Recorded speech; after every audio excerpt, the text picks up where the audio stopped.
गोमती नदी के इस तट पर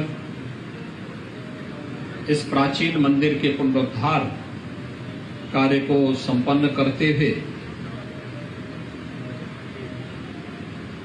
महंत रामसेवक दास जी के साथ उनके सानिध्य में बजरंग बली की भव्य प्रतिमा के साथ ही अन्य देव विग्रहों को यहां पर स्थापित करते हुए आज विधिवत प्राण प्रतिष्ठा का कार्यक्रम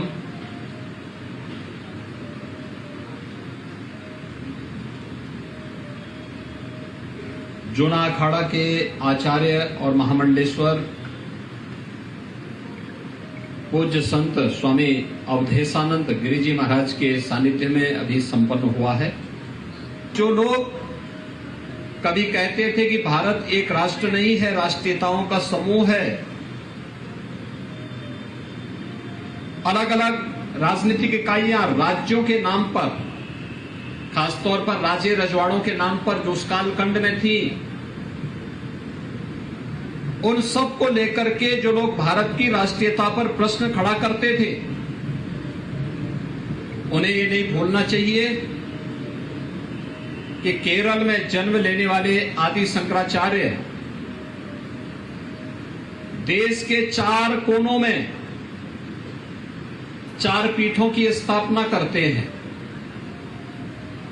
राजनीतिक इकाइयां कहीं उसमें बाधक नहीं बनी।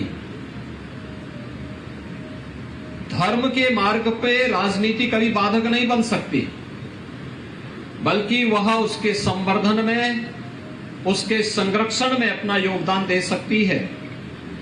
और आदि शंकराचार्य के द्वारा बनाए गए 4 पीठ हैं या इस देश के 12 ज्योतिर्लिंग हैं,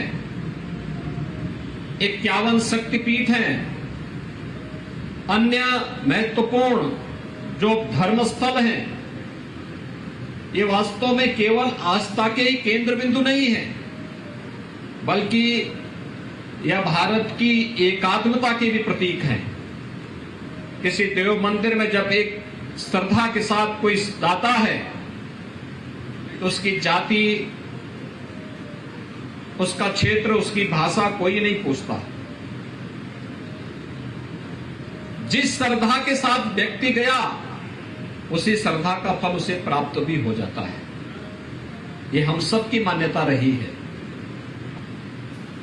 देव मंदिरों में आने वाला कोई व्यक्ति भगवान की पूजा भी करे, लेकिन बिना उसकी जाति पूछे, बिना उसकी क्षेत्र भाषा पूछे कोई आता है तो उस मंदिर की व्यवस्था से जुड़े हुए लोग जो भी प्रसाद ग्रहण करते हैं, हर एक आने जाने वाले लोगों को उसको भी देने का कार्य करेंगे, तो कोई व्यक्ति भूखों नहीं रहेगा। ये कार्य सरकारें बाद में उठाना शुरू किए हैं, ये काम पहले देव मंदिर ही उठाया करते थे।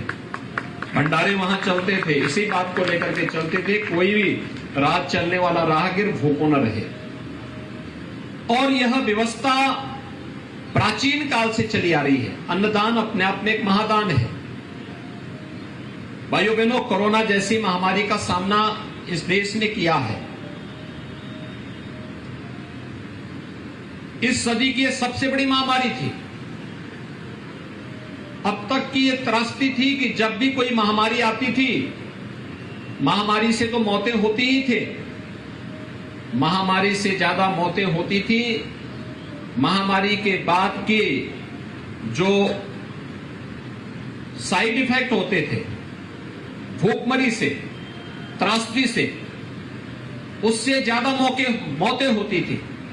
पहली बार हुआ है जब कोरोना महामारी के दौरान पूरे देश के अंदर प्रधानमंत्री मोदी जी के नेतृत्व में जो कार्यक्रम चले, उसमें महामारी से भी बचाव किया गया और भूख से भी कोई मौत नहीं हुई। इस बात को लेकर के सरकार के कार्यक्रमों ने सफलतापूर्वक विभिन्न स्वयंसेवी संगठनों, जनप्रतिनिधियों के सहयोग से उसमें भी सफलता प्राप्त की। ये कोरोना के खिलाफ लड़ाई केवल देश की लड़ाई नहीं थी, केवल प्रधानमंत्री जी की लड़ाई नहीं थी। कोरोना के खिलाफ देश की लड़ाई का मतलब यह इस देश के 135 करोड़ लोगों की लड़ाई थी। और जब पूरा देश एकजुट होकर के लड़ा तो उसका परिणाम भी पूरे देश के सामने आता हुआ दिखाई दिया कि कोरोना प्रबंधन भारत का दुनिया के किसी भी विकसित देश की तुलना में सबसे बेहतरीन था। ये भारत की जीवन पद्धति और अपने नेतृत्व के प्रति भारत की निष्ठा का प्रदर्शन था। लेकिन खाद्य सुरक्षा की गारंटी या हर व्यक्ति को प्रधानमंत्री गरीब कल्याण अन्न योजना के माध्यम से केंद्र सरकार के द्वारा या राज्य सरकार के द्वारा फ्री राशन की व्यवस्था तो आज की बात हुई। प्राचीन काल में खाद्य सुरक्षा की गारंटी हमारे धर्मस्थल ही दिया करते थे। दूसरा, भारत की वैदिक परंपरा के संरक्षण का कार्य, संस्कृति के अध्ययन अध्यापन को उसके साथ जोड़ना।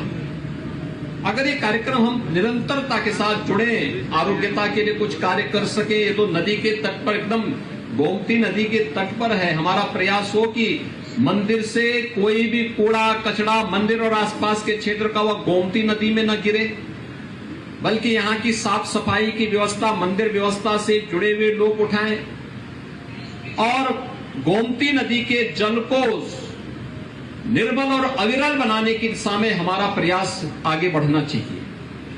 दूसरा, इस नदी के जल को हम यहां पर जो क्षेत्र है नदी के तटवर्ती क्षेत्र में, यहां पर उस प्रकार की औषधीय वृक्षों को लगा करके लोगों को उसके साथ जोड़ने का कार्य कर सकते हैं। बहुत सारे लोगों को आरोग्यता के लक्ष्य को प्राप्त करने की दिशा में भी आगे बढ़ा सकते हैं। हमारे चैनल को लाइक, शेयर और सब्सक्राइब जरूर करें और नई अपडेट्स के लिए बेल आइकन दबाना ना भूलें।